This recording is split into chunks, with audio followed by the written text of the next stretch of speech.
It is the NBA trade deadline. 3 p.m. Eastern time is when officially, deals can stop being made. Correct. We are less than an hour away, Danielle, Michaud. It's so exciting. We're here to have some fun today as well. Sure. We know things have been flying today and through this week as well. Many thought, this might be a little slower of a deadline. Definitely not the case at all. I'm here to let you know. We're going to have fun with you for the last hour or so, the next 30 minutes beyond that as well. Any Raptors news goes down, we are here to help break it down. Michaud Grange is with us, joining. He's working right now, so we can't bother him yet. He's there. He's there. Got a spot on he's set. right there. Live in the flesh. There he is. Yes. Please, guys, he's working. We're working too. We're working with some accessories today. Do you want to help break it down? Please, can I explain? As you see with this beautiful centerpiece to really highlight the importance of this day. It's a big deal. But more importantly, we have various horns in order to determine the level of the trade, right? Faze, I believe we're only beefing it up if it deserves the biggest horn. But most importantly, down here, may I please show you, we have a couple of confetti cannons. And this is, of course, if the Toronto Raptors do anything, which at this point... So far, no. But you never know. So just in case. We will use these at some point no matter what, right? I just want to make that clear. We will use that at some point. We will bust those out. And to be fair, maybe a little bit ago we could have, because things be popping before we started this show. Things absolutely be popping, including Twitter. You know what? I actually want to get to that first. Before we go through the trades that have actually gone down, it is very much emoji season, and I know we're going to go through it a little later with some of the years past, but in the last half hour alone, Danielle, there have been some things popping off on Twitter. So just, guys, if you don't mind just taking my computer just for a quick second. This is Kelly Oubre Jr., a.k.a. Tsunami Poppy, a.k.a. the king of swag in the NBA, just casually dropping the eyes emoji there. All right. Is this the most used NBA trade deadline? Well, there's emoji? Enes Kanter doing the exact same thing 18 minutes ago. Yep. Okay. And Ja Morant as well. When shocking. Joel Embiid asks, what's going on? He says, LOL, Lada Wojbomb. We can come back and we will update the emoji counter as well as the day goes Joel on. Embiid wants to know what's happening. Everybody wants to know what's happening. He's sticking on the Twitter because he knows that's the place to be. All right, well, it's Twitter where we're getting the latest deals that's going down. Let's start recapping some of them. And let's start with one involving a Canadian player. Yeah. Andrew Wiggins. Big time. Andrew Wiggins is a Golden State Warrior, and maybe that's the headline in these parts, I guess, around the NBA. It's D'Angelo Russell finally going to the Minnesota Timberwolves. It feels like that's a partnership that's been in the making for a very, very long time. A friend of Karl Anthony Towns, and now he gets his point guard at the expense of Wiggins. How happy is Kat, right? I've been waiting, watching his social feeds, knowing he's got to love this. But the more interesting side, I think, for our viewers is, of course, how Andrew Wiggins responds to this move, because a lot of pressure right from day one for him with Minnesota. So now do you see him excelling with the Warriors? Well, he's gonna kind of have to right now, right? Because the first 6-ish years have not gone too well for him, at least not as advertised, coming in as a number 1 overall pick, and it's something we'll ask Michaud Grange about in a couple minutes as well. But it's maybe a good deal for the I keep saying, if Andrew Wiggins is your 4th best player, maybe your team is very, very good. If he's your 2nd best player, maybe not. But we know the culture in Golden State's a little bit different than the culture in Minnesota as well. So hopefully,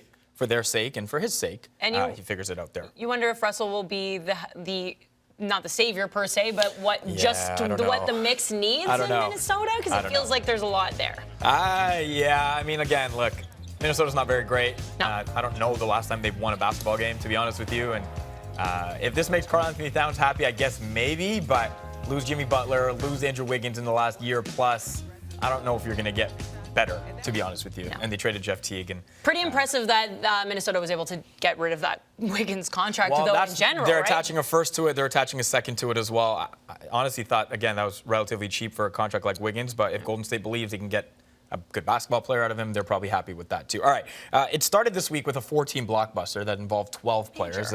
Major pieces: Clint Capella going to Atlanta, Robert Covington going to Houston, who now seems to have a shortage of big bodies right now. Well, that's my favorite part. Tucker, PJ Tucker, the center right now. PJ Tucker is their center and went on his social media feeds and said the internet remains undefeated, posting a photo that someone made of himself. If you can find that. Stilts, right? With the stilts on, because he's now the big man, period, are going to go smaller, and that might work well for them. I don't know if any sneakers of his have like extra heel support there, because he's going to need some of that. All right, so that was a big deal. Probably some more implications with that one as well, because Houston, again, they're pretty small. We saw Minnesota, again, use some of those pieces to get another player right now in D'Angelo Russell. Atlanta's been acquiring players left, right, and center as well. Dwayne Dedmon, one of those players, and another deal they made earlier this week for Alex Len and Jabari Parker. So they continue to get big. Skal Labissiere going there as well. The Iggy deal. Let's talk about the Iggy deal because that had a lot of pretense to it as well. It had a lot of petty, which you and I both love. Live for the petty. Well, it had the build-up, right? Because Iguodala hasn't played. Yep. And because of that, Dylan Brooks, Canadian baller, took a bit of offense to the fact that everyone was asking, what's going to happen with Iguodala, and was kind of in his feelings about it because he doesn't really care because it doesn't affect them whatsoever. And if anything, he was looking forward to the opportunity to have him traded away and then them to play each other so he can show them what Memphis is all about. I love the pity. Right? I love petty, involved in all of that as well. He gets himself also a contract had a bit of extension. pity, I feel like, so that works. And we'll talk to Marc Spears about him. I know he spoke to Andre Iguodala yesterday. Marc Spears will join us a little later on from ESPN and the Undefeated as well.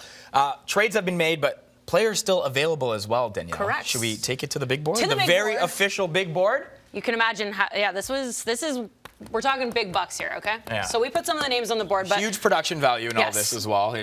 Big title to show you that. look at this fantastic penmanship. It's really nice writing. Neither of us did that, Graham by the way. for helping with this stuff, but we got to cross some names off. Yeah, let's cross some names off. So D'Angelo. See ya. And Wiggins. Goodbye. But FaZe, looking at this board and looking at some of the names that are left, lots of heat right now around Marcus Morris. Yeah, both LA teams seemingly interested. Maybe Kuzma's the holdup with the Lakers. Mo Harkless, the centerpiece of a deal maybe with the Clippers. Again, everything's still in talks, nothing done just yet. I don't expect any of the Pelicans to be traded. No, I was going to say, if Drew Holiday felt like he might go, but now price will be too high. They seem to want to hang on to him. He's such a good player, and I would be worth prying him, I think. Danilo Gallinari was in talks with being moved to the Heat as well. They were trying to work some sort of 3-team deal out with Memphis to try to get him from OKC. According to Woj, that is stalled right now, so he's not on the move. Which would be interesting because, to me, Danilo makes the Heat that much scarier. They're grittier now with the latest edition, but Danilo would really put them above and beyond. Yeah, he's a really good player. And Detroit, I know they said anybody's available. It doesn't look like anybody's moved on either of the two guys. Many expected to move on, Drummond and Derrick Rose. Drummond, of course, a UFA. And the two Cleveland guys. Yeah, like Tristan Thompson, also a UFA at the end of the season. Love was always speculative. His contract is so big that you wonder what would have had to been done to get that out of the way. But Tristan Thompson said to be an unrestricted free agent. Houston apparently had talks with him that have stalled as well. But if there's a will, there's a way, maybe with K-Love. Maybe. The guy doesn't want to be there in case we haven't noticed. So help him out and get him out, right? All right, so we'll see if we can continue to cross names off this list in the next less than an hour. Let's bring in our Michael Grange right now. Sorry, we have to pry you away from your corner, Michael, if that's okay with you. Have you been shocked by anything in the last few days so far? I know the Wiggins deal, it's a pretty big deal in terms of, moving money and moving players, but was it shocking to you per se? Nothing has been shocking because, as usual, there's people kind of suss these things out either because there's been a leak or two, or because, or I shouldn't say a leak. Sometimes things get floated, and because you can kind of do the math and see the direction of things. I think it's a great bit of business for Golden State. It really is. I think there is a school of thought in the NBA that Andrew Wiggins is. Well, there's more there, right? Yeah. And just the hope, at least, Right, and you look at there's a lot of criticism about how he plays for all kinds of good reasons, but when you stand back and he's 24 years old, he's averaging 24 points, 5 rebounds, 4 assists, decent shooting percentage. He's cleaned up his shot spectrum a little bit, and talking to one NBA insider a couple of weeks ago, says, look, what would he look like if he was surrounded by a winning culture, other good players? I mean, this is going to be his 5th coach already, right? And exactly. And this one, has some stability attached to it, unlike the situation And sometimes in the NBA, your coach is one factor. Your teammates are really your coaches. What's your peer group like? And I think in Golden State, you can't ask for more.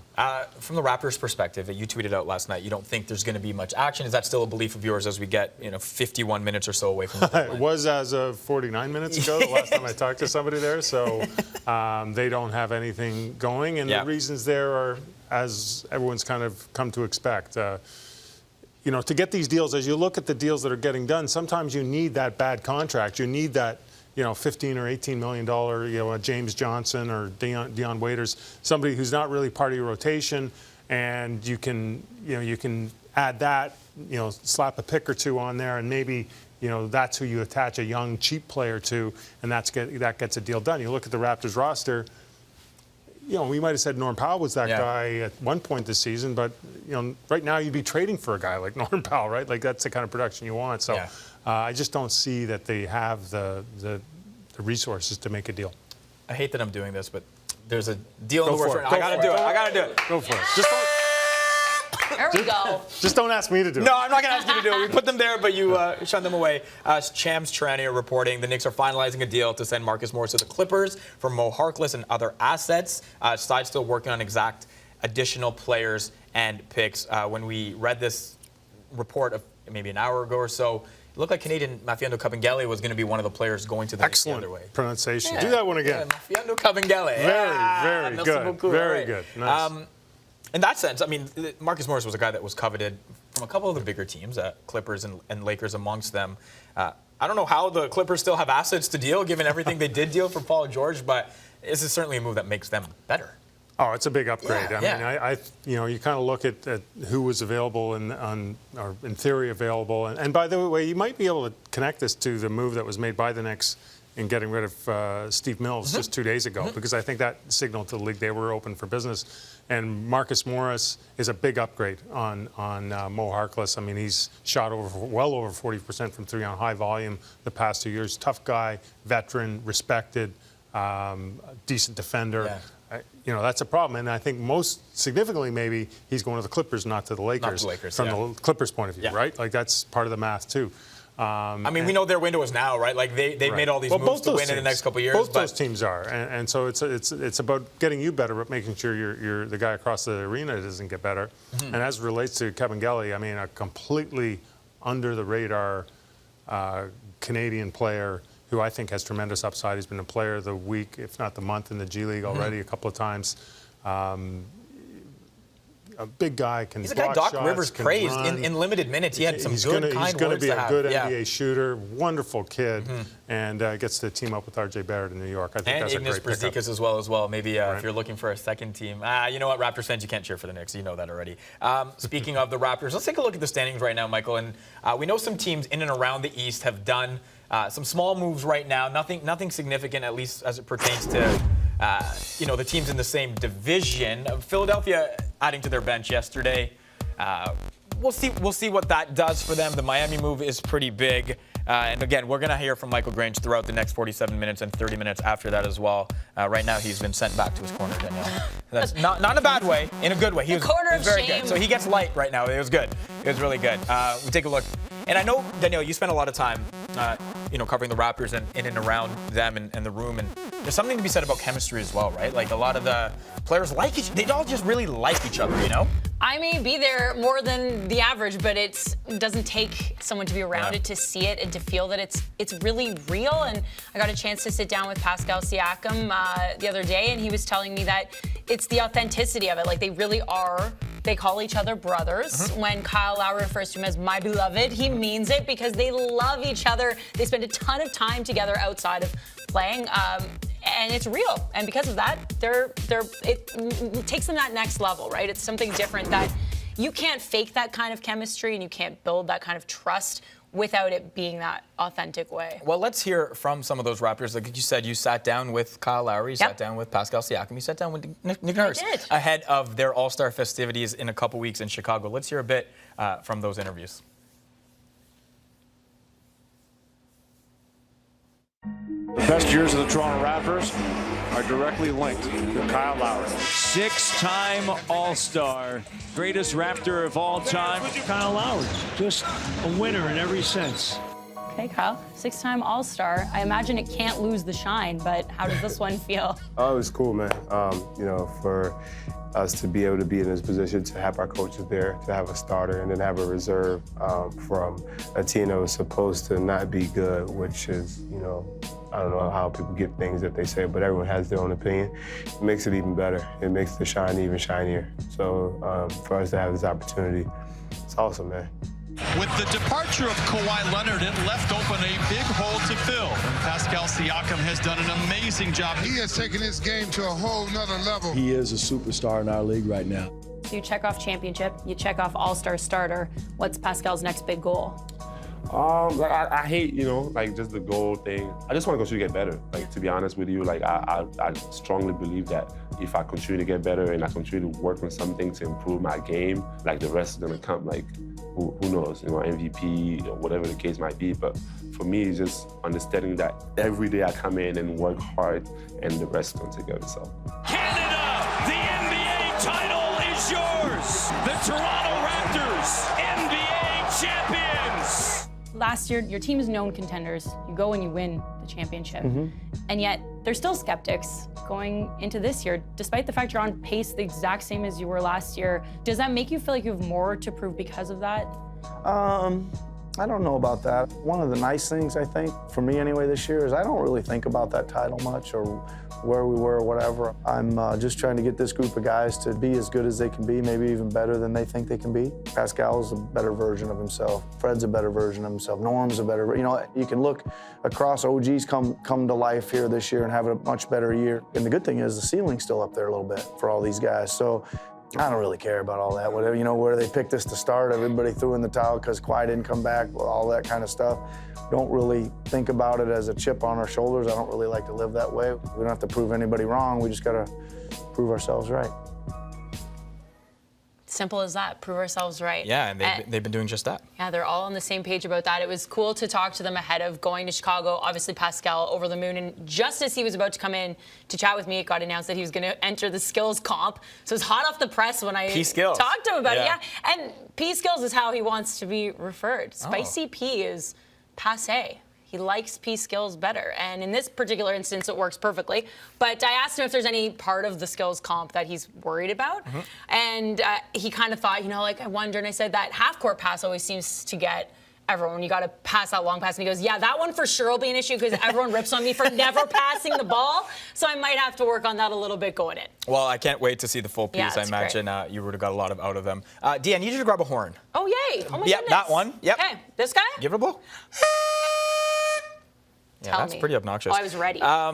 Cleveland is finalizing a trade for Detroit's Andre Drummond. League sources tell ESPN that is all we have right now from Woj. Don't know what. I can't imagine it's a one-for-one center swap, right? It cannot be a one-for-one situation. But we'll wait and see, and again, figure out what the details are with that. But we do have another trade there.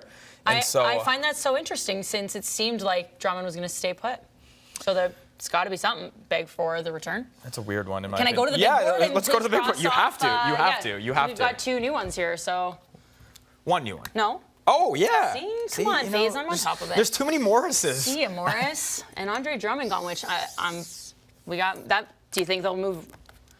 I don't know. Maybe this is the start of just getting rid of players to get rid of players right now. That could be it and gather some more assets. Well, that could be it as well. I want to talk more about the Raptors as we wait, and we'll get you the details of the deal as soon as they come out, of course. The Raptors, look, and guys, we have that injury board, right? Like the man games lost to injuries. It's almost astounding, like how they've continued to do this, right? Like 168 man games lost, fifth most league-wide. And I actually told Kyle that number, and he was like, 100. Like it's so significant. It's shocking, right? Yeah, it's a little bit shocking because how do you 172 now, possibly float above water with this kind of injury bug going around constantly to your best players, to starters? It didn't seem to matter, and that's been a big issue all season long. And yet, we're at 172 man games. I should say now it has grown since the Pacers game. But it was a wild number to even look at to start with. So it's a better record than the team had last year. Yeah, at this time. At this point, with Kawhi Leonard and Danny Green and championship aspirations, which again are the same aspirations they have this year as well. But again, it speaks to the tightness of this team and the ability of Masai Ujiri and Bobby Webster and the entire scouting staff, coaching staff to not only find gems, but develop them into real players as well. And you look at what Terrence Davis is doing. He's the only Raptor that's played in every single game so far this season, which seems unbelievable, right? Like, it seems unbelievable for an undrafted rookie to be that guy. But again, the love they were showing him after he sets a career high this week as well speaks to, again, the tightness of this group. Well, and for Nick Nurse to be able to cultivate that talent but win, because it's one thing to say, like, we're developing players and trying to give them those opportunities, but they're doing it both in the G League and up, and seeing that success still just speaks so much to Nurse's capabilities. All right, we're going to do a little quick trade here. Oh, we are? We're going to bring in Michael Grange just for a quick second. I want to talk to him about Andre Drummond. All right, it looks like Kevin O'Connor from The Ringer is reporting Brandon Knight, John Henson, a second-round pick from the Cavs for Andre Drummond. Brandon Knight, John Henson, a second rounder. You confused? Because I kind of am right now. Yeah. Unless this means honestly, something else for Tristan Thompson or. I guess, you're cleaning up some roster spots. I think it makes sense from Detroit's point of view. I mean, you're getting an asset, at least a second-round pick for a guy I don't think you have any intention to sign. It was interesting. I was in Detroit when the Raptors were there on Friday, and you could just hear the frustration in the crowd. The few Pistons fans that were in the house, right? The half dozen Pistons fans were there. We're not happy with Andre Drummond, and he's going to be looking for big money. I don't think he fits their window anymore. It's proven that he's not necessarily a guy who can help you win, even though the numbers suggest he could. So Cleveland, I don't know what the motivation there is. I was just texting with a friend of mine, I said, "Can you explain?" And he had already said no. Quite simply no. So look, these people aren't fools. I mean, I'm sure there's some logic to it. I just am not able to provide any. Put it together. I mean, maybe at the very least, you get a little runway with Drummond. You get to introduce him to your program a little bit. You look at the guards they've got on the roster. You're probably going to be losing maybe Tristan Thompson this summer. So you get an introductory period, and maybe there's an opportunity. We should point out as well, if players are not traded today, they can be bought out, waived until March 1st to have playoff eligibility still attached to them, and that could be something we see with Tristan Thompson and the Cavs if he's not dealt. Look, I'll be surprised if they don't trade him. Because there's an interest in Tristan. They're not going to get a first-round pick for him, but he would get you a second, maybe a couple of seconds, for all the reasons. Look, you know exactly what you're getting from him, good and bad, but mostly good. And you look at the Clippers as an example. I don't know if they can do anything now, given the move with Morris, but he would have looked great there. Right. I think even in LA, any team that's going to be going up against the Sixers, any team that's going to be going up against Giannis, I think having Tristan Thompson, that size and toughness, coming off your bench, I mean, that's defensively for sure. It would be a benefit. While we're here, let's talk about Masai, because I know that was a topic of conversation over the last 48 hours or so. It seems to have come to a head a little bit today with the Knicks deciding they're going to go with CAA agent Leon Rose to run their basketball ops department right now. Given everything you had heard over the last couple of days, are you surprised the Knicks went this way, or was this more expected? Because, again, we saw the rumors come out with Woj, and it was pure madness on Twitter, and then just a couple hours later, it was like the Knicks may go the approach of other teams. The Lakers have done it as well, with Rob Pelinka taking over. They wanted to kind of follow that path, and that's ultimately what they did. Right, and I think, when I wrote about this Tuesday night, I did speak to somebody who kind of suggested that when it comes to James Dolan, you can kind of lay things out for him and kind of lead him to water, but you're not going to make him drink. And that was in the context of what it would take to get Masai Ujiri there. And I mean, the number one thing it would have taken is some patience, because it wasn't going to happen now. It could conceivably have happened in the off season, and then there would be obstacles. And I'm working on a story right now, and I can tell you, the Raptors and MLSE, they made it clear they weren't going to cooperate in any of this, and so maybe just seeing the writing on the wall, they decided to pivot and go this way.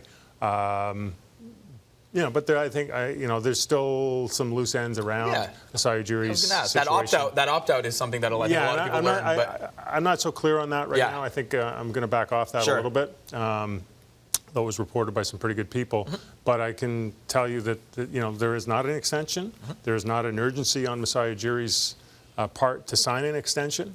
And that does send them into the offseason, which is, I think, the next time any of this is going to get touched at all, with a lot of loose questions. Do you believe there are Ujiri watchers? I just saw that term in the March Time. You know what? That one jumps out at people. I mean, the problem when you're in a situation, I've had a taste of it myself, is there's a limited number of people who have real insight into some of these matters, and so you're just forced to be kind of really vague, and people would love you to say exactly what you know and exactly how you know it, but you just can't. And so it comes when Mark Stein uses a term like that, it doesn't bother me at all. No. Because you just look at 25 years doing what he's done, and you go, he knows. There's stuff there that he can share, but he can't share fully. very funny. It's just a funny term. It was funny. It was just a funny term. All right, that's Michael Grange again. He'll join us throughout the show. Sorry to get you up sporadically there. That's what I'm now. here for. We're speaking about Masai. Let's take a look at some of his trade deadline history and some of his big trade history as well with the Raptors, because he was instrumental in helping lead them to a championship and in the construction of the current roster they have right now. So, guys, anytime we have those boards, we can revisit some of the past, especially trade deadline day. He hasn't been scared to pull the trigger. Last year, instrumental, of course, Marc Gasol coming into the lineup, such a key piece, Danielle, to their lineup right now. We said goodbye to C.J. Miles, Alon Wright, Jonas Valanciunas, and a second-round pick. That's a sad day for Toronto Raptors fans, regardless of where it led us all, right? Bruno Caboclo was traded today to Houston from Memphis for Jordan Bell, and so another... Which kept alive the DK starting name. DJ, right? DJ, sorry, starting name consistency across the roster. Mm-hmm. Pretty impressed by that. 2016-17 as well. Serge Ibaka, there's a Terrence Ross deal there for Serge Ibaka. It was Jared Sullinger for PJ Tucker there, and Austin Day, Fernando Cole. That's their history under Masai. At the trade deadline, the Ibaka deal, of course, was a week before, so it was slightly earlier than the trade deadline. But in terms of other trades the team has made as well, Masai has swung for the fences.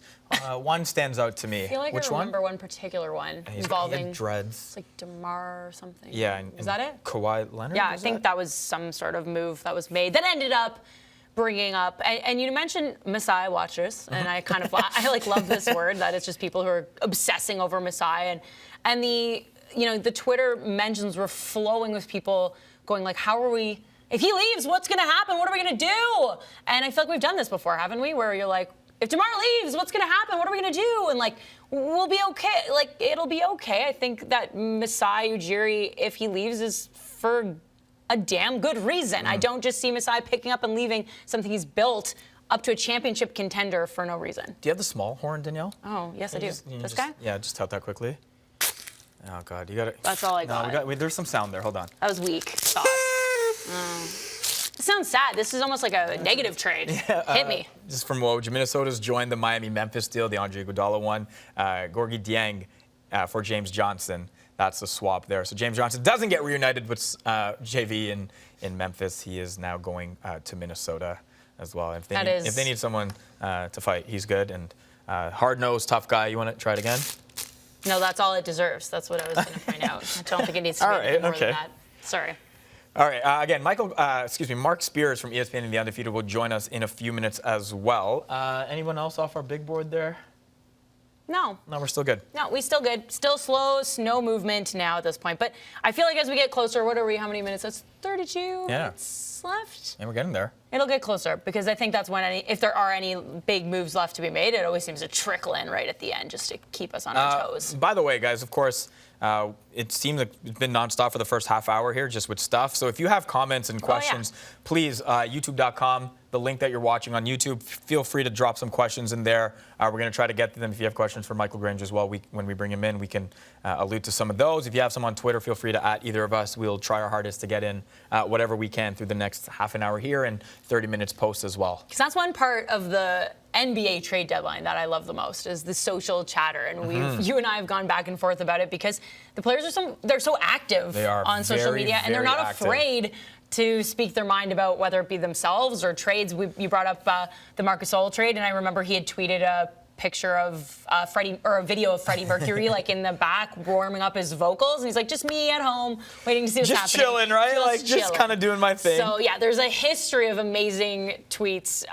Of course, there was lots of chatter when the Cleveland Cavaliers dumped everyone and Dwayne Wade was gone and LeBron James, like all these hilarious memes made from that. So NBA trade deadline always gets the social channels flowing. Well, that was back, like, how many years ago was that? Like that was like ago. Forever ago when LeBron was a Cleveland Cavalier and they had a couple of they missed massive it. They deals also there. know it was a lifetime ago. So thanks for reminding them, Faze. All right. We're working on some stuff. A small trade here. Give me your horn. Ooh, that's just this little guy, isn't it? Give me your horn. Give me your horn. Hold on. Give me your horn. It's another player that's already moved once to Denver from Minnesota. The Wizards are trading Jordan McRae to Denver for Shabazz Napier. That's according to Candace Buckner of the Washington Post. So another small trade worthy of the small horn that makes sounds sometimes and doesn't make sounds at other times. It does not sometimes. It is what it is. Still no activity from the Raptors. Nobody's spoken from the Raptors as well. If they do, we will take you there now, though we don't expect them to speak in the next half hour, maybe not even in the next hour. I should remind you, of course, full coverage will be on Sportsnet Central tonight, sportsnet.ca, for all the latest happenings when we go off the air as well. What surprised you, like, this week in general? Like, was it, listen, and don't say the Iggy stuff, because I know that's just fun. That can't be surprising anymore, because we know the pettiness of this league is as strong as any other. That I was surprised by the fact that Ja was out there just with the, what did you call this one? This emoji? What was this? What did I say it was earlier today? I forgot. Shout it to the world, right? I never really knew what this one meant, but now shout it to the world. That this means shout it to the world. We don't have time for this Iggy drama. I love drama. Oh, see, you have to check the. What do you got? When you get the hits, but this one's nothing. It was just Shams throwing us off with his own stuff. How dare him? No. But it was something exciting and that I could break it all for you. But no go. All right, again, less than 30 minutes to go till the official NBA deadline. Do you want to show them the confetti cannon again? Because, again, if the Raptors don't make a trade, it will be set off at 3 p.m. Hopefully you're strong enough. Or me at 3 o'clock, because the That's Raptors what I mean. Like, probably won't make a trade, so I'm going to just do it. Unofficial deadline, we're going to set it off. And yes. If something happens after that, well, whatever. All right, let's bring in Marc Spears from ESPN and The Undefeated. We're very fortunate to have him join us right now. Marc, thank you so much for joining us. What has surprised you so far today? Andre Drummond in Cleveland? Doesn't make any sense. I still can't figure out how it makes any sense. Maybe you can? No. I mean, I guess it's salary cap thing. I mean, does he even show up? I mean, I know he's sitting there really confused right now. Like, what the heck is going on? Now, I live in the Bay Area, and there's a lot of people that are really intrigued and about your Canadian, Andrew Wiggins, coming out to the Bay Area, playing small forward for the Warriors.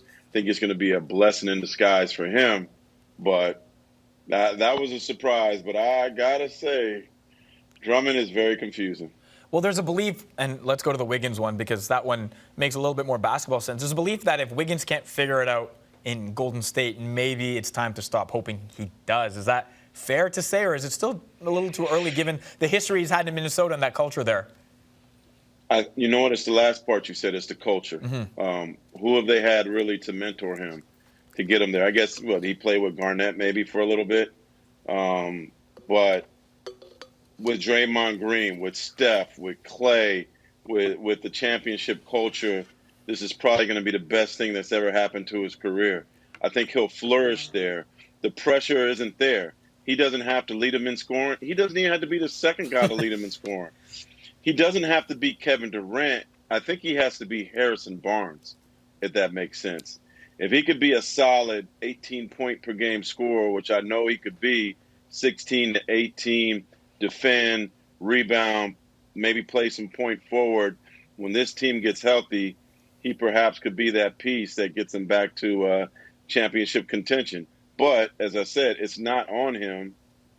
It's on him to help this group, not lead this group. Now, Marc, going the other way is D'Angelo Russell, who could probably utilize some stability in his career as well. It's got to be a good thing for Karl Anthony Towns, I'd imagine, to see him coming in to a team that could use kind of, a better situation and scenario. Oh, he's got to be ecstatic. Both of them are good friends. He hasn't won since, Thanksgiving, American Thanksgiving. So we're talking a while. I mean, Eddie, a lot has happened since then. So I think for Minnesota, they probably needed to bring in somebody just to make Cat happy, make him feel like they're going in the right direction. And you're bringing his boy, so, in today's day and age in the NBA, having your buddy next to you is very, very important. Does that make Minnesota a playoff team? No, they need a lot more. But now at least they got two young guys who I think are both under 25 that they could build on for the future. With regards to the Raptors, there's a belief that there isn't going to be a move made, and some question, why would you even need to make a move? The team is second in the East right now, third best record in the NBA, despite losing Kawhi Leonard, despite all the man games lost to injury. Do you think there's a move they need to make to help solidify things, or do you think this roster is still good enough to compete with the very best in the NBA right now? Keep Masai. That's the move they need to make. Get a deal done. Even with the Knicks having made their decision, Give Masai a new deal. Pay him. Make it so, the thought of him leaving doesn't happen. Take care of him. He turned this franchise around. He got him a championship. He put this team still in championship contention without Kawhi Leonard.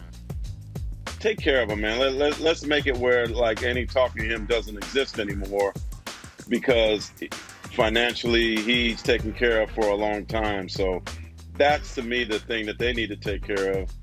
Because if you take care of him, I think he'll keep continuing to make this place really special. Do you think, Marc, with this group, if they don't make any moves, that this is still a championship contender? Yeah. I thought that from the beginning. Maybe I was one of the few. I was there doing something on Pascal in the preseason. I just think they got the right veterans, the right group of youth, the right guys with the chip on their shoulder. Pascal learned how to be a star from Kawhi and just filled into his role. I definitely like him. You got to show up to fight them. Beating them in a 7-game series will not be easy. They have a grit and grind about them that is unique, and they'll be a tough out. So, I'm not saying they're going to win it again, but it's not out of the realm of possibility that I'll see y'all back in Toronto in June, and I need some more Soho time, when the weather's better. It's beautiful here in the summer, Marc, as you know. Danielle has all the hookups here, too. So if you come, you got to let us know. She can get you in anywhere. I got to go to Chubby's. I get to go to Chubby's, I got all my the spots there, Yeah. You mentioned grit and grind, and ironically, Memphis is, I feel like, having a really good deadline, but one of the players they obviously shift away to an East contender is Andre Iguodala. I know you spoke to him yesterday. What's the excitement level for him to finally get back on the court and to do it with a team that many believe could be amongst the best in the NBA right now? Oh, he made an amazing power move while he was getting criticized by his teammates that were never his teammates. They'll learn from him. Everybody can't do it, but he had the power. He not only got traded to Miami, a championship contending place that is pretty warm with championship background. He got paid at 36. One of the greatest moves, I think, from a business standpoint, from a player in NBA history. There's a lot to be learned there. He even said, hey, this is going to be something that people will dissect in a clinic way. Kudos to him. I don't know when he'll play. He's supposed to get his physical tomorrow in Sacramento. The team just happens to be in Northern California, and he's living in Oakland, so it'll be easy for him. But a great move for Andre Iguodala that players need to learn from. Marc, I think that's funny you mentioned that because CJ McCollum tweeted about it, saying how he's a legend because he's, sits half the season and manages to do everything else, all his side projects, and still make the bag, right? So he's feeling pretty good. Do you think that the Miami Heat now, though, are at a whole other level in the East because of this move, or was it maybe not quite enough because, of course, Danilo Gallinari's name was being floated and it seems like it's stalled there? No, they're a contender. Mm-hmm. How they gel, we'll see. I think Iguodala will gel in there easily, fit in well. It's an arms race, really tough in the East. It could be probably like 4 or 5 teams that could get there. So I'm excited to see how it all plays out. It's not a given that the Bucks are going to win it. You guys prove that it's not a given. So it could be Boston. It could be all right. Well, maybe he's traded. I don't know. It appears that we lost Marc Spears. Great insight as always. And I imagine there will be more on ESPN and through his Twitter feed. But we want to thank Marc. Sorry, Marc. Soho on us when you're back, okay? Yeah, exactly. Soho on us when you're back. Or Soda. Which one did you want to go to? Soho or Soda? Which one did you say? I heard Soho, but maybe Soda too. A lot of good places in Toronto, I got to say. And Drake visits some of those places, by the way. I love Soda. I had to bring up Drake.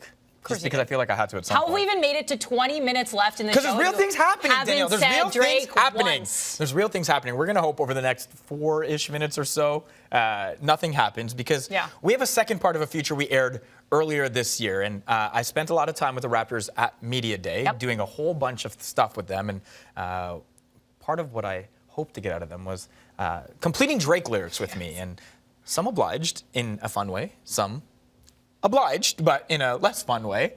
We showed part 1. I know it was a great hit, and thanks to all of you who have watched, obviously. We have a part 2. Oh, and part 2 is... You ready? Yeah, show the people. Jersey. Yeah, let's do it.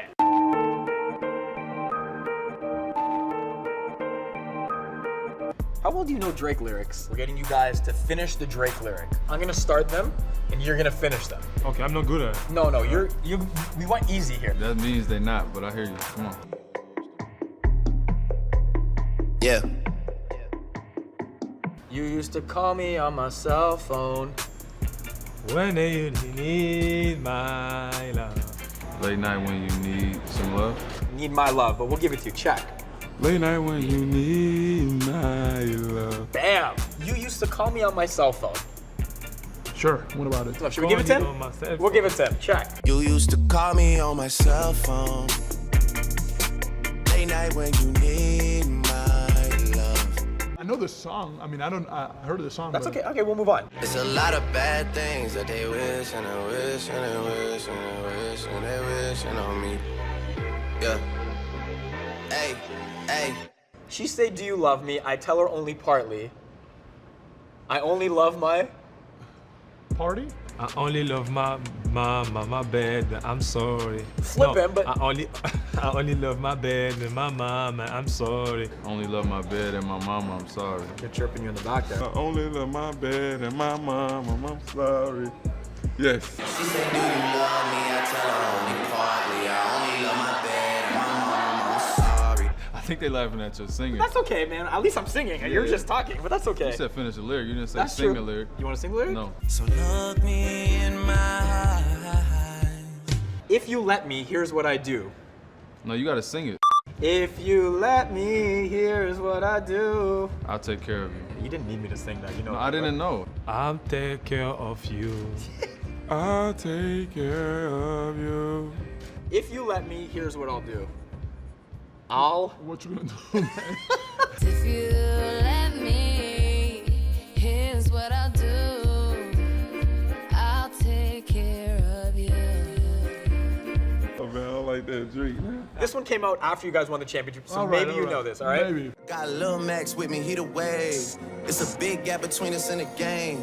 In my next life, I'm trying to stay paid. Tell him when I die. Put my money in the grave. Put my money in the grave. In my next life, I'm trying to stay paid. Tell him when I die. Can you make that a little more like you sing? In my next life, I'm trying to stay paid. Tell him when I die. Put my money in the... You don't even need to sing it. In the grave. Tell him when I die. Put my money in the... Grave. Yeah! I got one. One out of 4. In the next life, I'm trying to stay paid. When I die, put my money in the grave. All right, last one. Yeah, exactly. Gotta be real with it. Yeah. Kiki, do you love me? Are you riding? Are you riding? Are you riding? And never get it again. Kiki, do you love me? Are you riding? Did you ever leave from beside me? Yeah, 'cause I want you, and I need you. And I'm down for you all. Okay. So if I'm like, Kiki, do you love me? Are you riding? I finished it. Kiki, do you love me? Are you riding? Say you never ever leave from beside me. 'Cause I want you, and I need you. And I'm down for you always. When I need you, call me. Call me. Yeah, you can call him too. Surge. That was Hotline Bling, which is so old now. Like, please. But also, Terrence Davis gets bonus points because I like that he got the dance in. And he wanted to, after he's like, yo, we should do a duet. We should do a duet together. And then I don't think he remembers who I am. But that's okay. What about scarves? What about scarves? You know I put you on scarves. You did not put me on scarves, okay? How great was that? Yes. Pretty perfect. And now, this is like I'll never get over this photograph. It almost looks fake because it's so ridiculous. And OG coming right back at him with the Burberry It's not stretch. even like it's just a scarf. It's the Burberry stretch scarf with the Balenciaga hoodie, the off-white Prestos on the feet, and he doesn't care. But seriously, is that not 2 scarves? I had a moment where I thought he just tied 2 together, really to get it long, and Serge bringing in the Lenny Kravitz flavor with that scarf. But I just love the interaction with OG because it really felt like when you're a little kid and you're bugging your older sibling or your parents about something and you think you know more than them and you don't, and Serge losing his mind by the end of it. Loved it. It was good. Quality content. It's quiet right now on the trade front, which usually means something's in the works or Scary. could be done sweating. for the day. 15 minutes left. You take yours off. Yeah, Soft. I'm doing Okay. it. It's Soft. hot. You want to go to the big board? We can go to the big board. Let's go to the big board. Let's go do to that. the big But board. I'm ditching my scarf. I'm gonna keep mine It's on. too hot. That's okay. All right. So I'm confused with Cleveland, just as Marc Spears was, just as Michael Grange was, because they got Andre Drummond. They still have Tristan Thompson. They still have Kevin Love. So it's a lot. It's a lot of big. A lot of big there, you know? Yeah, we don't have much action here. I almost feel like we could take it off the board entirely. I think Kuzma that might have been is the a move lock. for him. He is not moving anywhere. I would say that we can take Drew off. That's not going to happen. I also read Bogdanovic is going nowhere. So what are you laughing at? Oh, I thought maybe he's reading my mentions, and I don't know if I feel very comfortable with that. Right? I thought Mike was putting on a scarf, which I was excited about. All right, you talk to Mike. I'm going to take off my scarf. I have a horn, though, in case something happens, and so do you. So please break through. I'm just admiring What do you the think? handiwork of a true social media A guru, if you will, right? Yes. I'm like, wow, that looks dizzying. It's a lot. It is a beautiful mind. This is just looking at this makes me want to. Yeah, it's too much for me too. I don't want to say the word vomit on. But we're not on TV. We're not on TV, Michael. Say whatever you want. You can say vomit here, Mike. Mike, we have a centerpiece. You're good. Too many things going on there. I agree. It's a bit overwhelming to me. Yeah, I'll just send a tweet. Yeah, send something out on behalf of FaZe. 13 minutes or so to go here, but Mike, I want to talk about the Raps because 12 in a row, longest sports streak in Toronto history. I only found that out last night. I knew it was the longest Raptor streak, but I didn't realize it was the longest winning streak period by any team. By any pro I guess the team. Leafs went 10. And the Blue Jays have done 11 a couple of times throughout history, but if this team already hasn't It's hard to win a lot of games in a row. That's the thing. Yeah, that's right? the takeaway. And a lot of people talk about how dominant the Bucks are, and we know that. But do the Bucks have a 12-game winning streak? They've got at least 110, and maybe I feel like they had maybe a 16 there. That's what they. Do they do that at 16? Yeah. To rip off streaks like this, though, especially with the duress that the Raptors lineup has been in, just feels like completely bananas to me. Very impressive, and I think the one thing and I've done this a lot of times, and we'll do 3-point Grange, and it'll be, wow, this team really seems to be hitting their stride, and you kind of look at it, well, yeah, but they've been playing the B league basically. Yeah. I mean, that's the one thing in the NBA is you can lose any night, but there is a third of the league where you should never lose, and the Raptors have kind of faced a lot of those teams over that 12-game streak. So, but you got to give them credit. A, they won them. B, they have beaten the good teams. Indiana's a good team. Philadelphia's a good team. San Antonio's a pretty solid team, and they've got all that done, so they deserve a ton of credit for that. And they've taken care of business, and as we've seen, they've done it at times when they're not healthy, when they're trying to cobble together a lineup, and it speaks to their overall ability to be professional almost every night.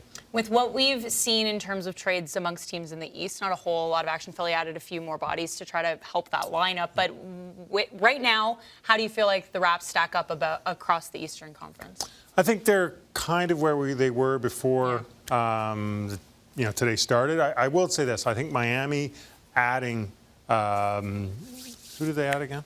The Iggy. Sorry, Andre Iguodala. I mean that in itself, that's a good pickup. He's going to help your culture. He's a good team. He's that veteran presence. Guys like that in playoff series, they make a difference because they're just so. It's like having an not just a coach, but an expert coach on the floor.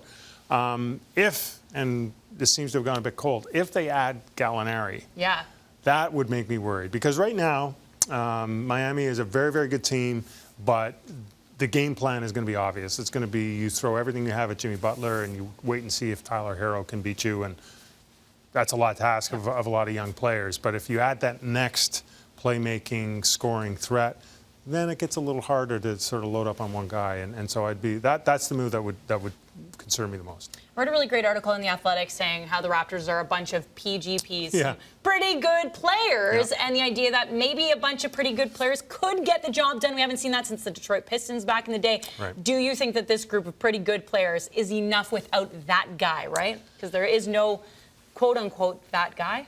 I mean, if I had to bet, I'd say no. I mean, the history, as you point out, of teams being able to get it done without that single guy who can make plays in the crunchiest of crunch time, you know, offensively or defensively, is very short. Because that roster depth doesn't matter as much. Right. In the all of a sudden you're playing 8 guys, and you know, look, we saw it last year, and we've seen both versions here in Toronto, where you look at you know, the Raptors teams in 2016, the Raptors teams in 17, even 18.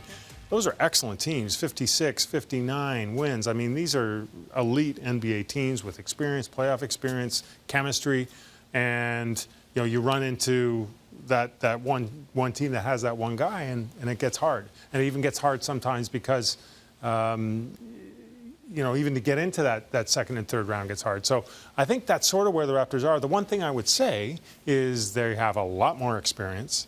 They have, I think, the overall IQ level of the group is better than it was any of those other years, save last year. And you know, I think they have more chemistry as a group together, and the group has improved collectively, as Nick Nurse was telling you. So I think there's reason for optimism. Yeah. It's just going to be, you know, when it really comes down to it, do you have enough to handle Joel Embiid? Do you have enough to handle Giannis Antetokounmpo? And the team, honestly, the team that scares me a little bit is Boston, because they have sort of the most really good players in their big three. It's intriguing because, and that was going to be my next question, is the guy is Giannis and the Bucks. Super hard-fought series to get through that last year. How do you see those two stacking up if they face each other this time?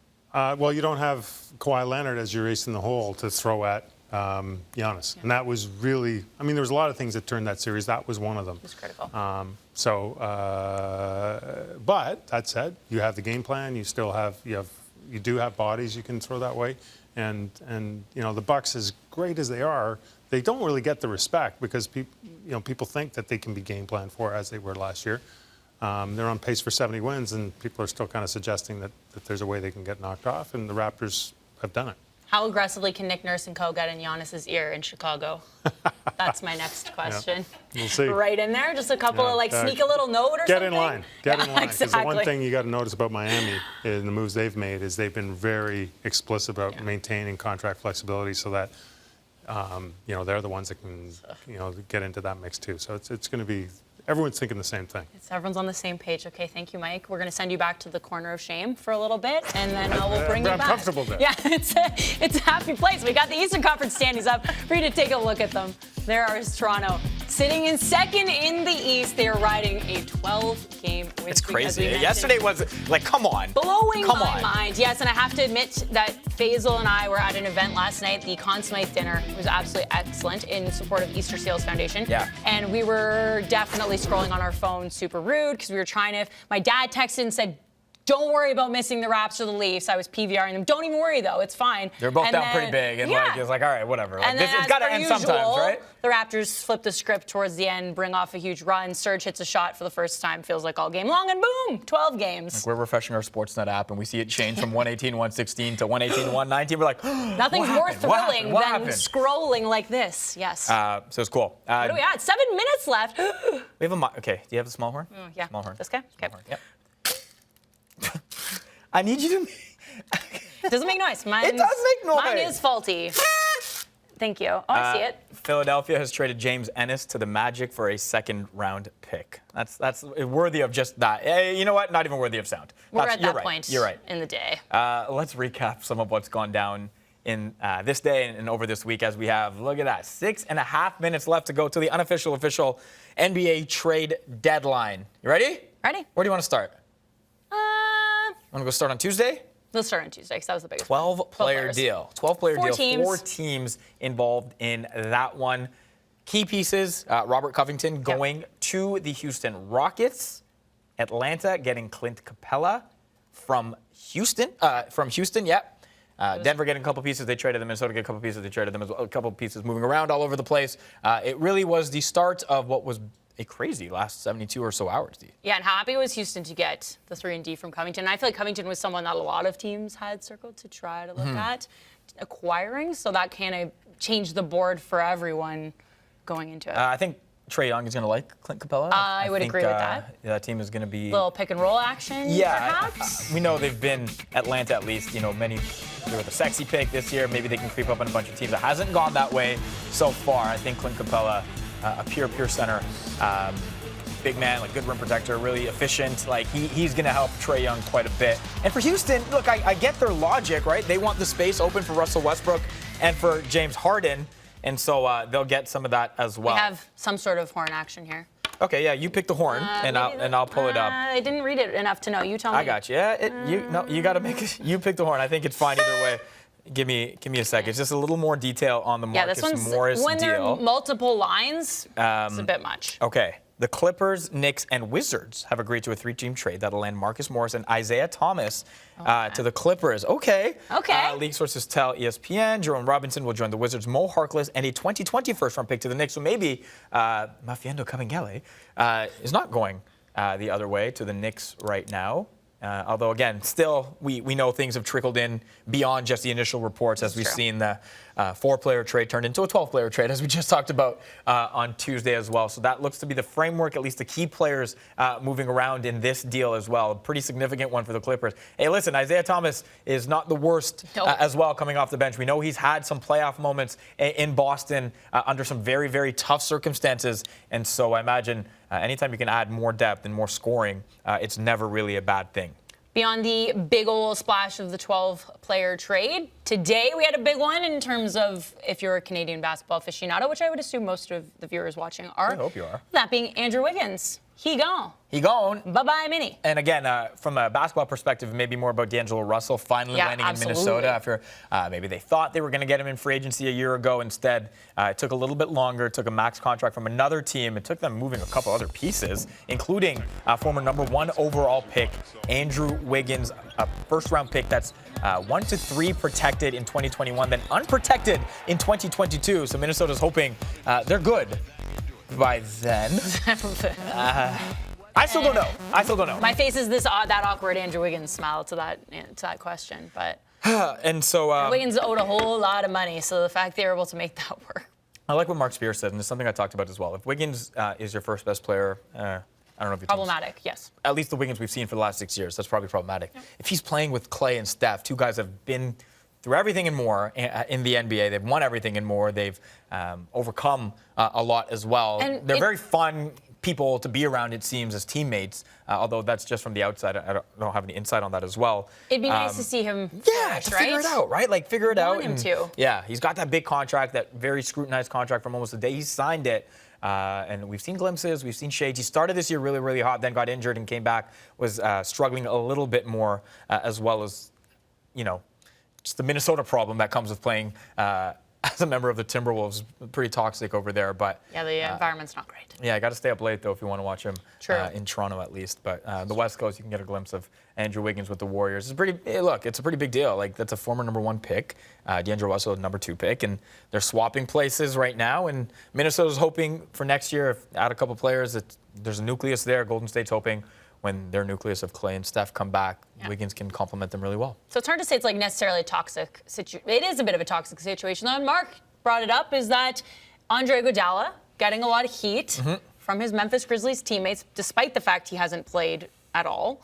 And so the trade happened. Andre Iguodala is off to Miami, which feels like that could be a big boost for Miami, not quite as big as Mike and I just discussed with Danilo Gallinari being potentially in the conversation, but nothing at this point has come of that. So for now, Andre Iguodala brings some veteran presence to that Heat team looking to capitalize and really push forward in the East. I also want to shout out the Memphis Grizzlies, who are pretty good as well. Oh, yeah. They're over 500 for the first time in a very long time. A couple Canadian kids as well, Dylan Brooks and Brandon Clark, holding it down with John Morant, who's been unbelievable, really the rookie of the year so far in the NBA. And they add Justice Winslow, a guy who, when healthy, has the ability to guard a lot of players and different positions as well. And the caveat, though, is when healthy. As for Miami, still nothing on Danilo Gallinari. No. I thought maybe they'd have figured it out right now. We're at 1 minute.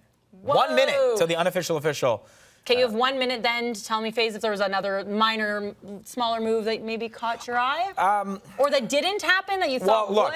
I thought Cleveland would be doing some more stuff, especially after the Drummond move came in. I thought maybe Tristan Thompson, like Michael Grange said, would be on the way out. He's a UFA. All reports seem to suggest that, he was going to be traded. Again, there is still the waiver deadline for playoff eligibility, which is March 1st. So if they don't get anything for him now, maybe they just, buy him out, waive him, and allow him to sign with the team for the postseason and kind of go from there. 30 seconds. Do you have your confetti cannon ready, D? Do you think that it's time for this now? Well, I think at our 3 o'clock deadline, we have to get it off. Anyway. Sorry, Michael, watch your head. Oh, my God. I don't know what's going to happen here. Do you know what the only sad part about it, the confetti cannon, when we have 15 seconds, is that I have to clean up. Well, you said no.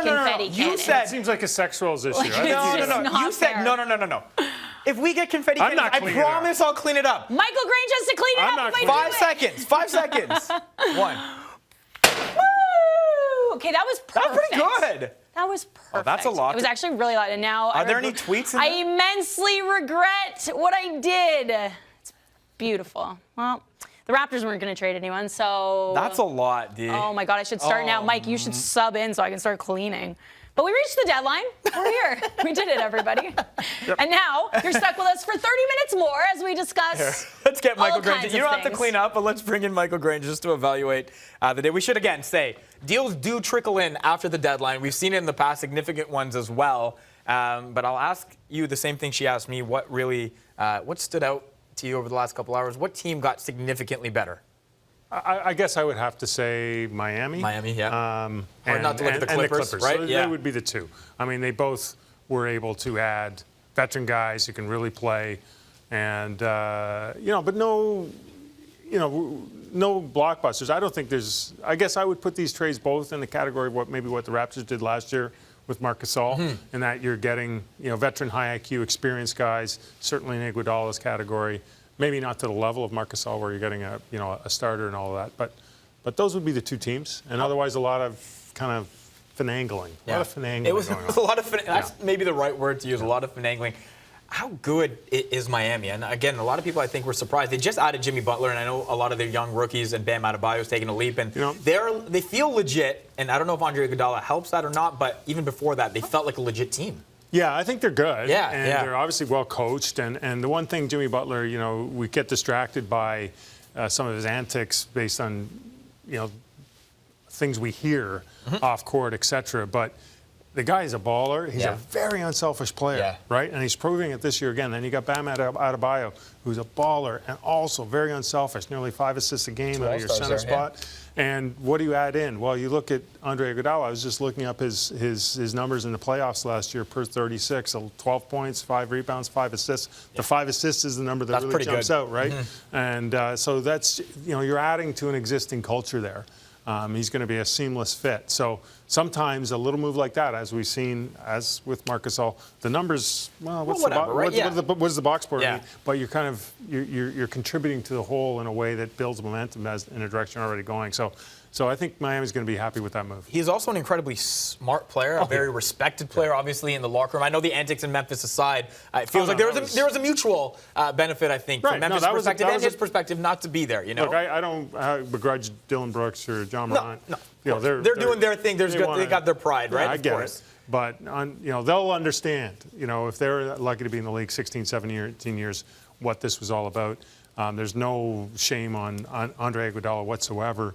And I would say this to your point, Faizal, is the more you're around teams that win, that are championship-type teams, you realize how intelligent the group is. On and off the court. Like, they're men, right? You don't go in. I remember going into the old Bulls teams, certainly the Warriors teams the last 5 years, the Cavs teams would qualify, and the Raptors teams now.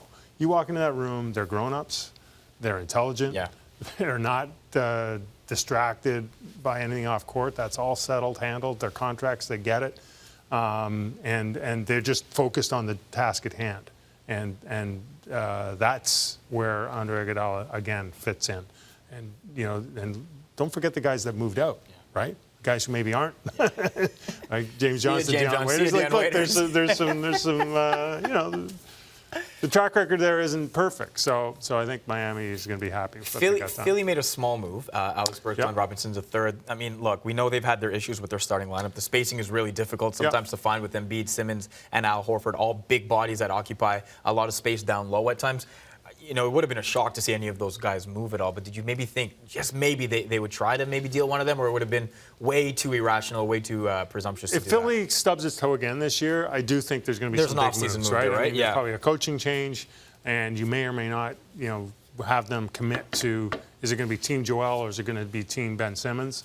I think you can win with either of them. I'm not 100% you can win with only 2 of them.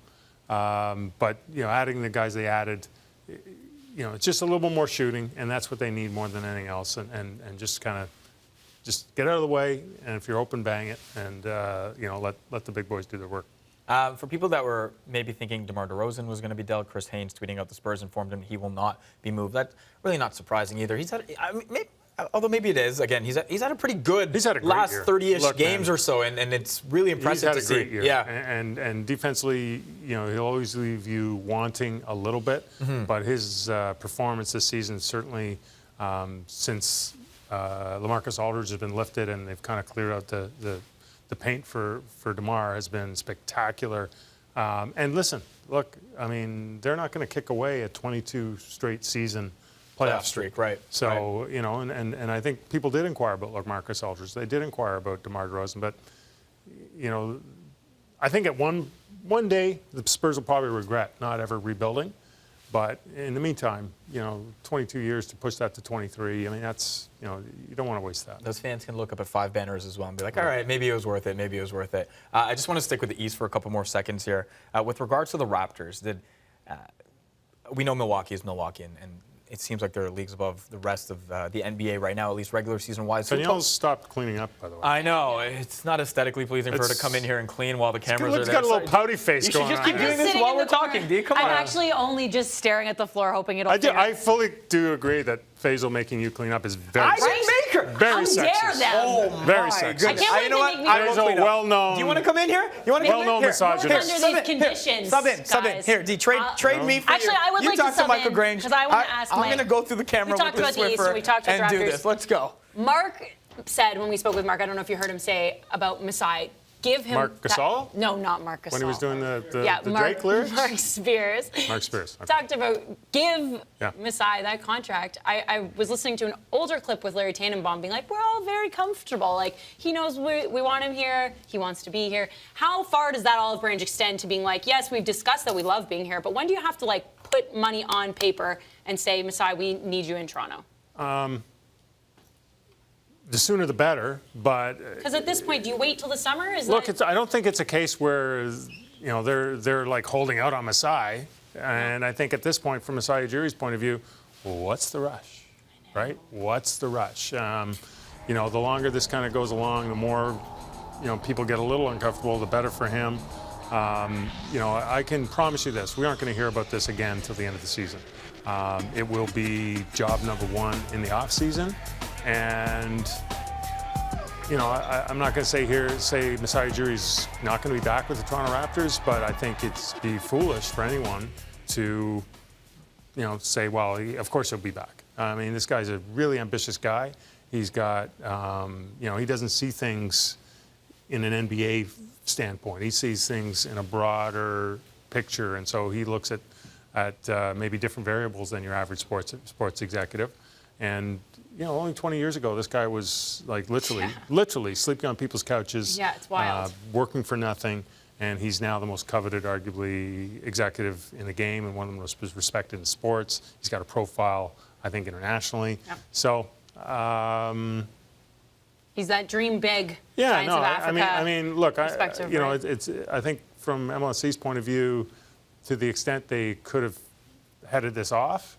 I'm not sure if they could have, but the fact that it's gone this far is I don't know if they'll come to regret it, but they've put themselves in a bit of they've created some stress in their lives. Now this kind of the fires were poked yet again because of the situation with the Knicks, and there actually was finally a job opening to be had. What do you make of the idea of this player agent GM? Do you think that that's the model the NBA will start to swing?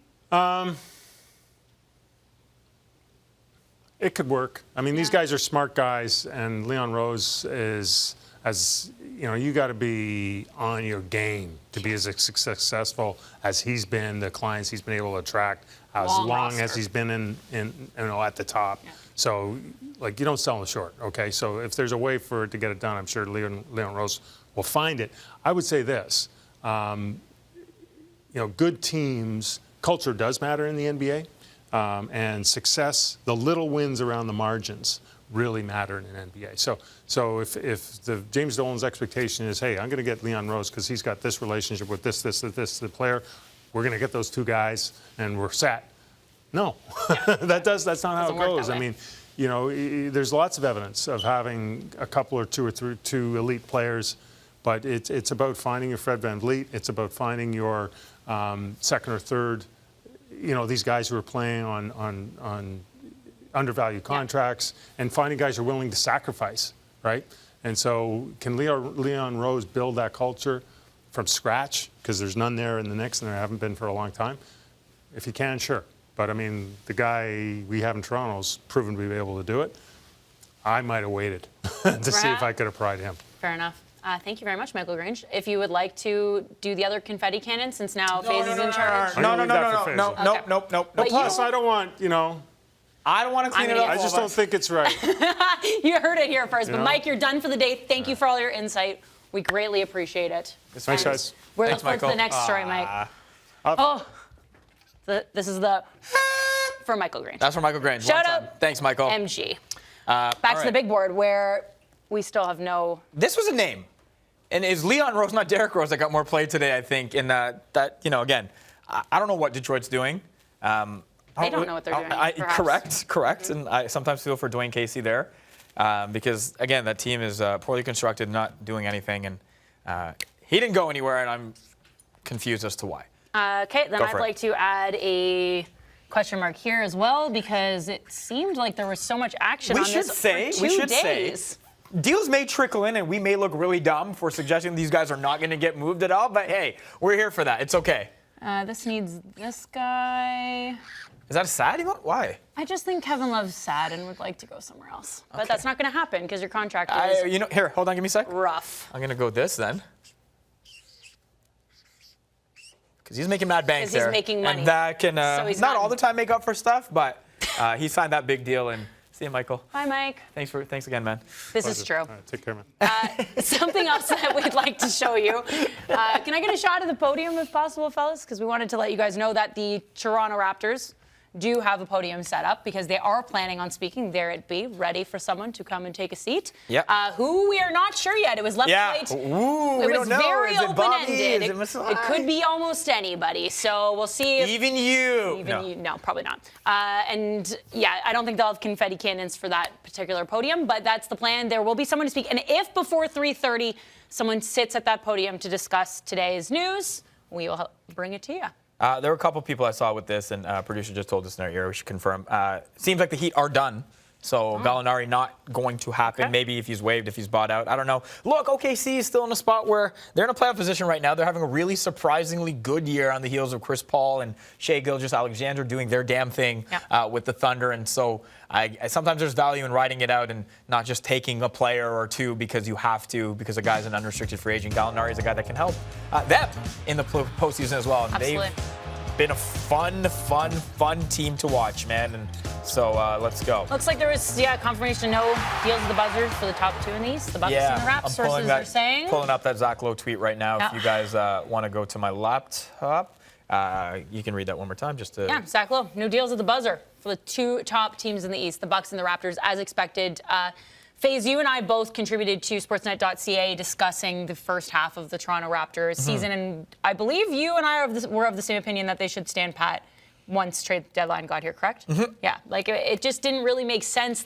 In this point, you'd be trading someone for someone very similar. There was no major upgrade available. It doesn't make sense. It didn't make sense in my eyes for them to do that. I have an update from our guy at the OVO Athletic Center right now. He's saying Bobby Webster will come speak at 3:30 p.m. Eastern, so we were looking for a name maybe attached to that podium shot. And none of us really thought it'd be Masai, given all the talk surrounding him over the last couple days. It will be Bobby Webster, who I'm sure will be asked some questions surrounding his boss, Masai Ujiri, as well. So it's supposed to be around 3:30 Eastern time for that press conference. The Raptors, again, appear to be standing pat with their team. Not necessarily the worst thing in the world, although, and I'm a little thankful for that, given how much mess this first confetti cannon made. So no deals for them. 15 minutes or so we'll be here with you after that. It appears Bobby Webster will be the guy speaking. Yeah. If you look at the East phase and things that were done, there wasn't a whole lot of movement, but do you feel like any trade today changed that landscape? Did Would Iguodala to Miami have been enough for you to say that it's turned them into a totally different team? I just think they're already a good team anyways. Yeah. Like, they have a lot of shooters, and Tyler Hero's been good. Kendrick Nunn's been good. Duncan Robinson is ridiculous from 3. Bam Adebayo's been unbelievable, right? And so I just think the team is good. And you look at 2 to 6 in the East, and it feels like anybody on any day could beat either of those teams, and maybe even Milwaukee. We know their playoff history. They shouldn't be able to skate off that as well. So, no, I don't know if it really elevated Miami. I did think the Gallinari proposed trade, if that happened, would have been a bit of a bigger game changer per se. But right now, no, nothing. So that's where we are right now. I have a marker in my hand, accidentally, but I should say this similar marker was used at Raptors Media Day this year. Yes, it was. And for a particular reason, I had the Raptors draw the old Raptors logo. I don't know if you remember some of this stuff, right? I do remember you having this project, and it was from memory, correct? Yeah. No, we had the picture there, although some decided not to okay. use it. Some decided to cheat with it. Some called me a snitch. If you want to see who I'm talking about, take a look. We'll see if any more trades come in. Trade deadline coverage with Danielle and myself. Here's the Raptors trying to do art. Let's see what your drawing ability is like right now, Pat. I gotta draw the logo. You gotta draw the logo. Here you go, Norm.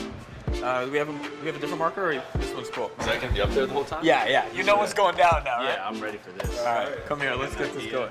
Raptors are celebrating their 25th season. That logo right there is the OG iconic logo. Yeah. Get in there, okay? So you got 90 seconds to draw the Raptor logo? Yeah. 90 seconds? You got 90 seconds. 90 hours. Draw the OG logo in 90 seconds.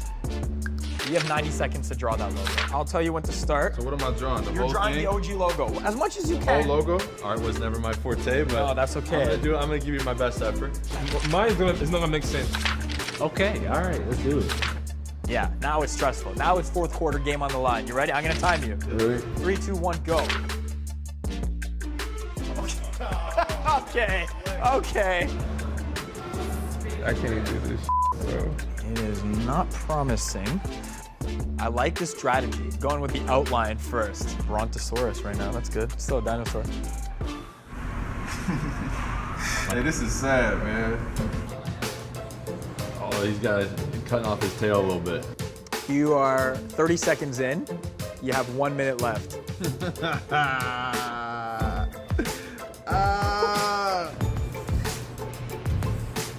Doing okay? I don't know. You're cheating, by the way, but that's okay. You didn't give me the rules, so. That's true. You didn't listen, but that's fine. No such thing as cheating if you didn't give me the rules, dog. You're not wrong. You're not wrong. You're not cheating, you're not trying. AP English teacher told me that. How was your English in AP? Amazing, I passed. You're at 30 seconds, 60 to go. Where are we going here? 45 in, 45 left. See, I'm the type of guy in class Yeah. where I would just take the thing and like Trace it? trace it. Yeah, you're really a good tracer. People don't know that unless you snitch. You a snitch? There's video of everything.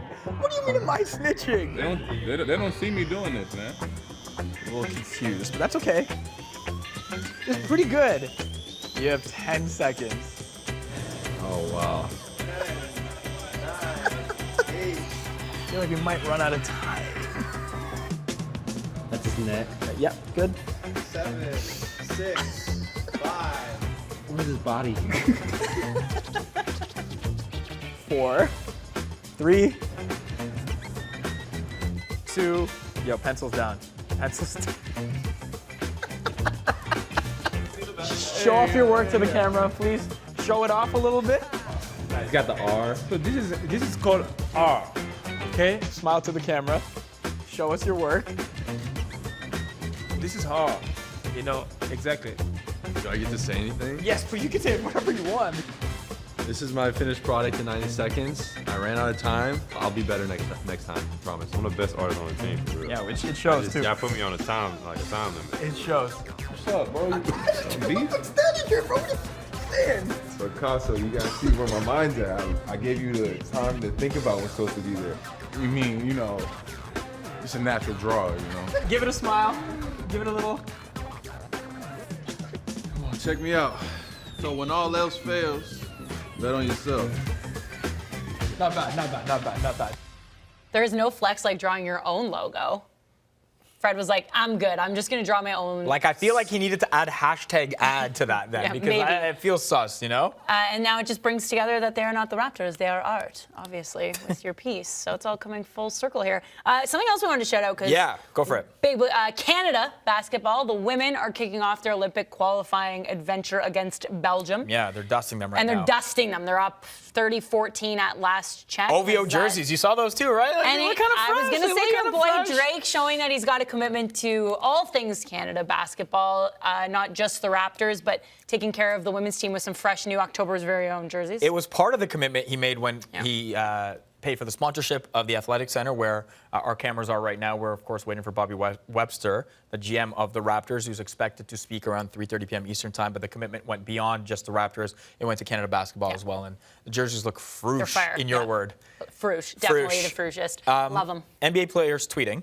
Yeah, because is always fun. The social wasn't as much as I think you and I thought it might be, but people were scared. Like nobody knew what was going down. Marcus Morris is out of New York. Thank you, New York. And nothing but love on this side. That's one. There's two. They got a dog in Hollywood. That's from Marcus Morris as well. LA Clippers. Let's get it. It seems like he was very ready for. What he took? He took this or what, bro? Like somebody already did it for him, and he. That's nice. He got that teethed it, fresh man. fit. I would. I don't blame him. You would? Yeah, that's sure. Why not? Yeah, I wanted more. I wanted more player tweets, right? We saw a bunch, around 2 o'clock with the eyes emoji. They obviously meant nothing, and they don't. They generally don't. It's true. But hold on. I said give me a. You know what? No, just this guy. It's news, and so if you want, you can pull it up, and I'll pull it up. It's from Mark Stein of the New York Times, and I'll blow this up, and we can go to it. The Lakers did not make a deal, right? Correct. They were expected to be in the mix for Marcus Morris. They didn't end up signing him. Didn't trade Kyle Kuzma. They're expected to give free agent guard J.R. Smith an audition as soon as next week and remain the favorites to sign Darren Collison if Collison elects to make a comeback, in addition to potential pickups on the buyout market. We didn't get to Darren Collison I know. because that is a very interesting part of the day, and maybe that's because he didn't get picked up by anyone because the Lakers are hoping to just poach him from everybody else. Yeah. But Collison, when he retired, was such a big surprise to everybody because he's so young and he was playing so well. But now coming back to the league could be a big difference maker for one of these teams. 100%. And look, he was a guy that was pretty good, and many were surprised when he announced his retirement early. The papers have still not been filed, and so he's eligible to be signed and go wherever the heck he wants. And it feels like the Clippers and Lakers were the two teams vying for his services. The Clippers made their moves. Marcus Morris coming in, Isaiah Thomas coming in as well, which I think is a pretty underrated get. But Darren Collison, J.R. Smith. I just want J.R. and LeBron to be on the same team again for obviously comedy reasons. Knew that was what it was. So, I would love for that to go down as well. Again, the Raptors did not make any deal. Good. You're happy? Okay with that.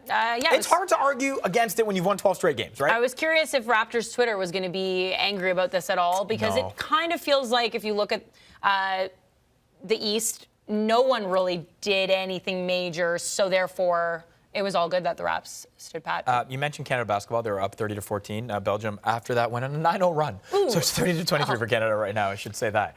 The Raptors schedule coming up. Let's take a look at that. It's, again, another game against the Pacers, le demain, because yesterday's was insane, obviously, that one-point game. What I want you to look at, FaZe, is how, if they can win this game against Indiana, how many more wins do we see? Win. I feel 5 more wins there right now. Which takes that streak to... 17. That would be 17 straight if they can get this win in Indiana, which will be a totally different beast. On the road in Indy will be tough. Sportsnet 1, by the way, you can watch that game. And then, they've got Brooklyn. Yeah, look, Brooklyn with Kyrie is a very different team without Kyrie, obviously. So we'll see. Minnesota, I don't know. I don't know what to make of Minnesota, except for the fact that D'Angelo Russell always just owns the Raptors in some weird way. So it could be something that to look out for in that game as well. 3:23, by the way. We're going to be here for about 7 more minutes, and we're going to leave you with a shot of OVO Center right now, where Bobby Webster is expected to speak at 3:30 p.m. Eastern Time. You can see that in its entirety on sportsnet.ca when the two of us wrap up. Yeah, have to hear what Bobby has to say. I'm curious if more of the questions are going to lean into the Masai Ujiri realm, only because everyone had a sense that the Raptors weren't going to do anything. Like, I don't think that's a huge surprise. So do you first see the questions going that direction a little bit more? Oh, I think they're going to be heavily towards the Masai-Bobby connection. Look, that Mark Stein line in that newsletter on Tuesday was like, not only will Masai go, he's going to take Bobby with him. Yeah, he might take Bobby with him. And that left people a little bit fearful because you don't want the entire core of your executive team to bounce in one, swift. I don't know what the word is. One swoosh away. All right, one swoosh away. That can't be it. That can't be it. But Michael Grange pointed it out as well, and in his article, something I thought of is that Bobby Webster's wife still calls New York home. That's where she's built her business. And I went, ooh, yeah, that's another check mark into the New York box. So we're reading into things, though. Yeah, that's reading very deep. And now it looks like the Knicks are going a totally different direction with Leon. So for now, but again, as Michael Grange pointed out, still no extension for Masai, and obviously it would help alleviate some of the stress that Raptors fans are feeling. The Ujiri watchers. But I don't think Ujiri, like Grange said, is in a bit of a rush because he's going to be super coveted at the end of 2021. All right, let's take a look back at some of the things that happened today as well. Let's start with D'Angelo Russell for Andrew Wiggins. About an hour before we came up here, around 1 p.m. Eastern time. The big deal involving the Canadian player. The kid. Andrew Wiggins. Thoughts? It's got to be, to me, it's either this works or nothing will. I think you said that earlier as well. Yeah. It's like, I just don't know what's going to put a fire under Wiggins' butt, and hopefully it'll be players that are as good as Steph and Clay. The pressure to me since day one was always what stood out about this situation because he's been in a cooker and it didn't help how much moolah he was given. But hasn't been able to flourish in Minnesota at all. And the culture there was very unforgiving. Like, I think that the camaraderie and chemistry we talk about on the Toronto Raptors is not present there. And that didn't help if you're trying to develop into being the player everyone thought you would be as a first overall pick. A few minutes left for us before we go to OVO Athletic Center. Let's look again at the big trade that happened earlier this week. 12 players involved. I'll give you $20 if you can name all 12. I'm kidding. I can't do it. Robert Covington going to Houston adds a pretty deadly shooter there as well, although defense has always been suspect on that team. I don't know if it gets any better with Covington going there. Clint Capella goes to a pretty bad Atlanta Hawks team. They're hoping to be in contention, at least for a playoff spot starting next year. Trae Young is so dynamic at point guard position. They thought maybe, just maybe, some of the moves will have worked out. John Collins suspended earlier this year for 25. That didn't help, but they add Clint Capella right now. A couple other pieces, Dwayne Dedman, Scalabus. They added a couple other people on top of that to go with that big move. We got Philadelphia's waving Trey Burke. Detroit is waving Tim Frazier. We're going to just wave the horn instead of that.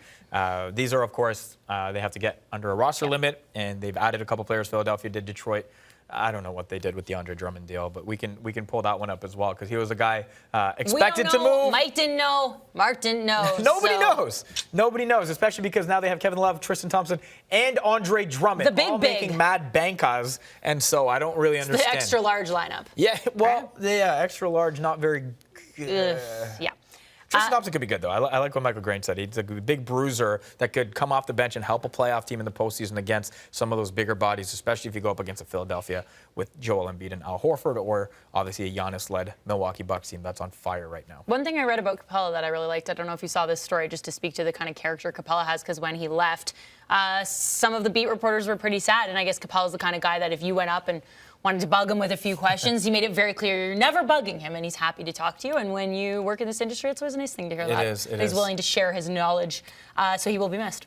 We appreciate you guys sharing your time with us over the last 90 minutes-ish or so. I just want to remind you guys, hit subscribe, youtube.com/sportsnet. It's not just this. There's a lot of great content that comes in daily, I should say, daily. For sure. Basketball content, hockey content as well. The Drake Lyrics piece will be posted up there. Some of your stuff with Kyle Pascal, Nick Nurse will be up there as well. And there's some good stuff really coming up, especially with All-Star right around the corner, right? Going to Chicago. Joe, if you throw that at me, I'm going to be mad. If you throw that at me, I'm going to be Kyle, it's still being thrown. I swept that, man. Too bad. You did make a nice little pile over there. I did. That's past tense. That's also been traded to other spots on the floor now because we need a Woj tweet for that. 6 times for the 6 for Kyle Lowry going to All-Star, which is just an incredible feat. And I asked him what changed. What changed that you were in your 9th season and suddenly you're an All-Star and you rip off 6 straight years of that? And those are the kinds of things I got an opportunity to ask him. So you'll want to see it. All that content will come at you during All-Star week. All right. That's going to be. You know what? I should just throw in this right now. Clippers will not be keeping Isaiah Thomas, acquired today from Washington. He's going to be apparently either waived or bought out. And so that's another guy that will be on the market for someone to pick up. That is from David Aldridge of TNT, who's also about as credible as they come. So we'll leave you with that nugget. Bobby Webster will address the Raptors' lack of movement and I imagine a bunch of other stuff from OV Athletic Center in about a minute or so. We're going to leave you with a shot of the podium, which you can watch on sportsnet.ca. Reminder, youtube.com/sportsnet. If you're watching right now, just hit the subscribe button. You won't regret it. No. Hey. Buddy. You want to, here, which one do you want? One that makes noise, right? Yep. We done, but thank you for watching. Thanks for watching, everyone. Another NBA trade deadline in the books.